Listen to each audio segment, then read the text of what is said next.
গতি আর আগ্রাসন পিএসএল এর ফাইনালে কমপ্লিট একটা প্যাকেজ নাহিদ রানা। কখনো বল হাতে ঝড়ো গতিতে ম্যাক্সওয়েলের মতো ব্যাটারদের কাবু করছেন, আবার কখনো ফিল্ডিং এ দেখাচ্ছেন চালাকি। ফাইনালের মঞ্চে নাহিদের নামে শেষ পর্যন্ত তাই নালিশি করে বসলো হায়দ্রাবাদের ব্যাটাররা। যদিও আম্পায়ারের সিদ্ধান্ত গেল টাইগার এই গতি তারকার পক্ষেই, জানিয়ে দিল নিয়মের মধ্যে ছিলেন নাহিদ। পিএসএল এর ফাইনালে তবে নাহিদকে নিয়ে কেন নালিশ করলো হায়দ্রাবাদ, সেটা নিয়ে বিস্তারিত এই রিপোর্টে। নাহিদের উপর কেন আস্থা রেখেছিল পেশোয়ার জালমি, তার প্রমাণ দিতে বাংলার এই গতি তারকা সময় নিয়েছেন মাত্র 60টি বল। প্রথম ওভারে কিছুটা খরুচে হলেও নিজের দ্বিতীয়বারে প্রথম বলেই তুলে নেন গ্ল্যান ম্যাক্সওয়েলের উইকেট। অজি এই ব্যাটারকে গোল্ডেন ডাক খেয়ে প্যাভিলিয়নে যেতে বাধ্য করেন বাংলার এই পেসার। তবে ম্যাক্সওয়েলের সেই উইকেট ছাপিয়ে আলোচনায় সেই ওভারের আরেক ঘটনা, যে ঘটনায় মূলত ম্যাচ থেকে ছিটকে যায় হায়দ্রাবাদ কিংসম্যান। ম্যাচের লাগামটা টেনে ধরে পেশোয়ার জালমি। ঘটনাটি ঘটে ইনিংসের অষ্টম ওভারের পঞ্চম বলে। আগের ওভারে 1 ছক্কা ও 1 চার হাঁকানো সাইমকে স্ট্রাইকে পেয়ে এবার গতির ঝড় তোলেন নাহিদ। ঘন্টায় প্রায় 140 কিলোমিটার গতিতে সাইমের শরীর বরাবর বল করেন টাইগার এই গতি তারকা। অনেক কষ্টে সেই বল ঠেকান সাইম।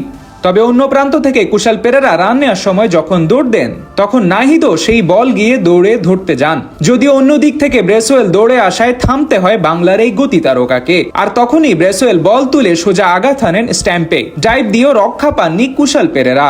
টিভি রিপ্লেতে দেখা যায় বল স্ট্যাম্পে লাগার সময় ক্রিজের বাইরে ছিলেন লঙ্কান এই ব্যাটার। যদিও কুশাল পেরেরা সাথে সাথে উঠে গিয়ে তেড়ে যান নাহিদের দিকে, তবে নাহিদও ছেড়ে যাওয়ার পাত্র না। জবাব দিয়েছেন একেবারে চোখে চোখ রেখে, বুঝিয়েছেন বল ধরার জন্যই তিনি সামনে গিয়েছিলেন। কুশাল পেরেরা অবশ্য নাহিদের নামে নালিশ করে বসেন আম্পায়ারের কাছে। শুধু কুশাল পেরেরাই না, হায়দ্রাবাদের অধিনায়ক মার্নাস লাবুসানেও নালিশ করেন 4th আম্পায়ারের কাছে। তবে অনফিল্ডে থাকা আম্পায়ার 3rd আম্পায়ারের কাছে সাহায্য চাইলে ধরা পড়ে যায় কুশাল পেরেরার দ্বিচারিতা। দেখা যায় নাহিদ বল ধরার সময় তার গতিপথ একটু বদলায়নি, এমনকি একবারের জন্য হলেও পিছে ফিরে তাকাননি। উল্টো কুশাল পেরেরা তার দৌড়ের গতিপথ পাল্টে ক্রিজের ভেতরে চলে আসে।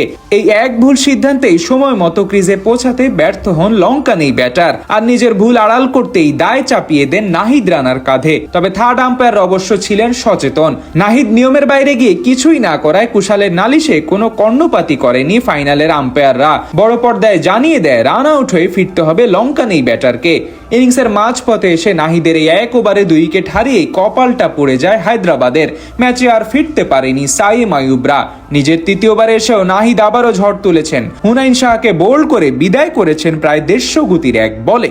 এদিন নাহিদ রানার কাছেই বলা যায় মাথা নত করেছে হায়দ্রাবাদের ব্যাটাররা। 4 ওভার বল করে 2 উইকেট পাওয়া নাহিদ খরচ করেছেন মাত্র 22 রান। এক কথায় বলতে গেলে নাহিদ রানার এই পারফরমেন্সই ছিল একেবারে পয়সা উসুল।